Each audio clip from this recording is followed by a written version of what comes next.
What is up, fam? So in today's video, I know there is at least 1, 2, or even 3 videos that answer this question, but I've been getting so many questions lately from people who want to become au pairs. How much is your program fee? How much was the program fee? How much was the program fee? And so I am doing this video dedicated to that question. Therefore, in future, if people ask me, they could just go to this video. I am going to explain how I paid for my au pair experience the first and the second time. Now, I'm not going to give exact figures for every single company because there are probably 1,500 au pair agencies, and so I am going to be speaking about my guys, my hair is just not working with me today. I am going to be speaking about my process and how much I paid, and every agency is different. Some agencies are super expensive cultural care, and some agencies are not. Some agencies have specials. So this is not going to be every agency's like step by step. This is just mine, but you have to find out what the agency you want to go with and how much it is. Hold on guys, I need water for real.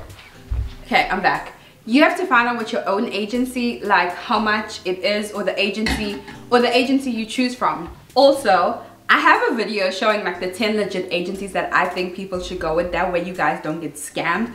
I also have a whole playlist that shows you guys how to become an au pair from beginning to end. I have an updated one for 2020 for all you pandemic babies. But yeah, so I'm gonna walk you guys through step by step. So as I said, this is my payments. This is not everyone else's payments. So the first thing I had to do, as I mentioned before, is I had to reach out to the agency and I had to say, okay, I want to become an au pair, or I want to go back to America, that kind of stuff. And then your registration fee. I paid 1,300 the first and the second time. So whichever agency you go with, you're gonna have to pay a registration fee. I don't know how much the other agencies are, but this is mine with Au Pair in America. And then the second thing is passport pictures. When you get your passport pictures, you can go wherever you want to go. It depends on how much money you got. If you want to go to a cheaper person, go to a cheaper person, whatever. But they require passport pictures. So it's the cost of passport pictures. After that, if you don't have your driver's license and a passport, as I mentioned earlier, you have to get that. I already had it, so I didn't have to pay for it. And then the next thing is your profile goes up. You start talking to families. You start matching with families. Once you match with a family, you have to pay the visa. You have to pay money for the visa. Before you book your visa, you have to pay 2,500, 2,600.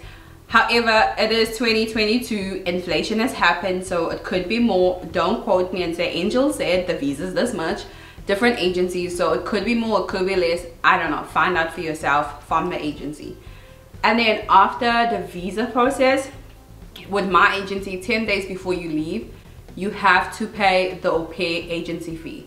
So first time around, it was 7,000 or 6,000. I always mix it up. But 10 days before I left, I had to pay 7,000 or 6,000. And then because I was a returning au pair, I did not have to pay that fee.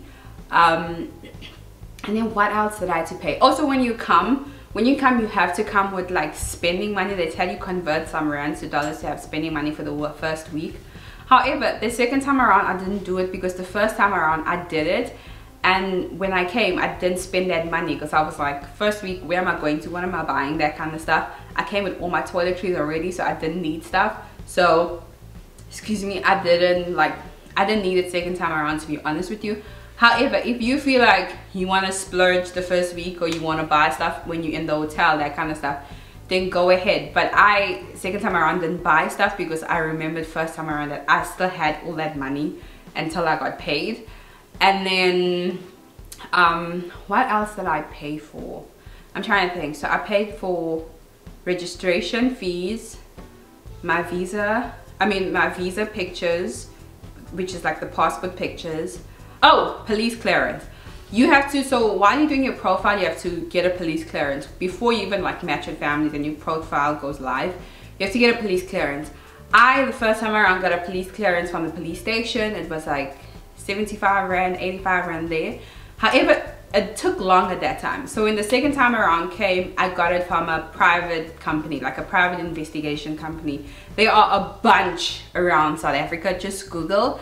However, it's more pricey, so I paid like 200 rand and I got it within 24 hours. So I did that. So you have to pay for that.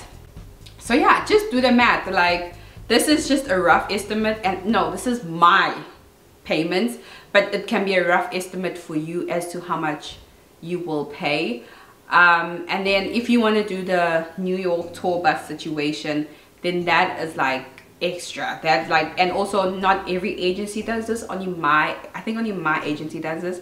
However, that may have changed because of the pandemic, and I don't know if you guys still go to the hotel for orientation. But yeah, I'm trying to think what else did I pay for, because I'm gonna try like put a detailed description, well, not a detail, like a list in my description, but it's the same thing that's here. So it's registration fee, passport picture money, police clearance money, visa money, and then 10 days before you leave you have to pay the actual program fee money. And I think that's it. There's no other money.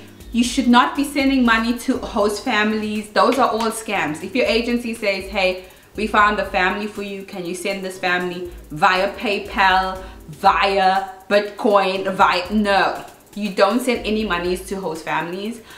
All your payments should be through like an actual bank, because all my payments were through African Ambassador, who is like Aupair America, South African people, connections, whatever, but it was to a standard bank account. So your payments should go to like a valid bank account in South Africa. It shouldn't be like through PayPal. It shouldn't be, they shouldn't quote you in dollars also. That's another red flag. They shouldn't quote you in dollars. They always quote you in rands because it's your currency. But yeah, I hope this video helps you guys. Next time anyone asks me how much did I pay, I'm just gonna send them this. But don't forget to check out my video with the whole 10 Aupair agencies that are legit, and then the Aupair series where there's like a whole list that answers majority of the questions. And so I'll see you guys in the next video. Bye.